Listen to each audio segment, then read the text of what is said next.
Hello everybody, it's Toridori here, and it's time for another interesting facts video. Today we are looking into the upcoming open world exploration game No Man's Sky, being developed by Hello Games. In this game, the player takes the role of a planetary explorer, setting out to discover and chart as many worlds as possible. One of the really cool features of No Man's Sky is the procedurally generated planets, all with their own ecosystems. Once landed on a planet, the player is free to get out of their spacecraft and get up close and personal with the fauna and flora. But all the action doesn't just take place on the ground, players will also be involved in epic space battles as they fight for their place in this vast universe. Now, onto the facts. The planets and various ecosystems of this huge universe have been initially built on a 32-bit number processor. However, the developers plan to use a 64-bit seeding key, which will allow the game to contain more than 18 quintillion different planets. If, like me, you want the exact number in visual format, here it is.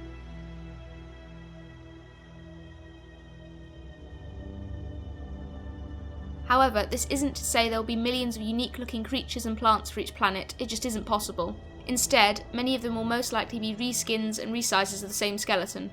One more thing, if you were to visit each individual planet in the No Man's Sky universe, it would take you 584,942,417,355 years, give or take. No Man's Sky will have online features. For example, once a player has discovered a new planet, it will be labelled with their name, so that any other player that comes along and finds it will see who discovered it originally. Also, once players have upgraded their ship for hyperdrive capabilities, they will be able to access a large galactic map that displays all the planets that both they and other players have found. However, if you're not into all that sharing and working together stuff, the game will be playable offline.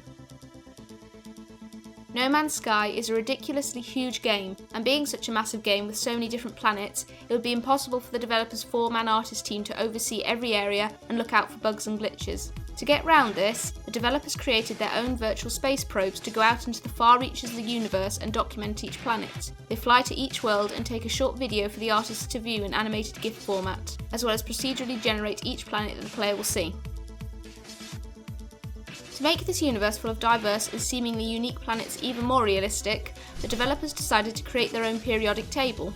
While our normal periodic table only contains 118 elements, 98 of which are naturally occurring and 20 synthesized, it is presumed No Man's Sky will contain many more. Each solar system of the game will have one core feature that, if utilised by the player, will be of great significance, fundamentally changing the solar system permanently. However, it is the choice of the player whether they enact this core change or not. There will be many other mechanisms in the game's endless universe that will have drastic effects on what the player sees and what will unfold, and while we don't know much about these core details, I can't wait to find out. So there you go, some hopefully interesting facts about No Man's Sky. I was spoiled for choice when researching for this video, so if you would like to know more facts and general details about the game, I encourage you to look at some of the many articles that have already covered No Man's Sky in the past. It's quite exciting to see where the game is now in terms of development and where it will possibly be in the future. Anyway, if you enjoyed this video, why not leave a like to let me know. Thank you all for watching and happy exploring. Bye bye! I'm actually scared. I'm terrified already, nothing's happened. Hello. I want to go out the building now, I don't want to stay. We're going up a stairwell. Are we going in here?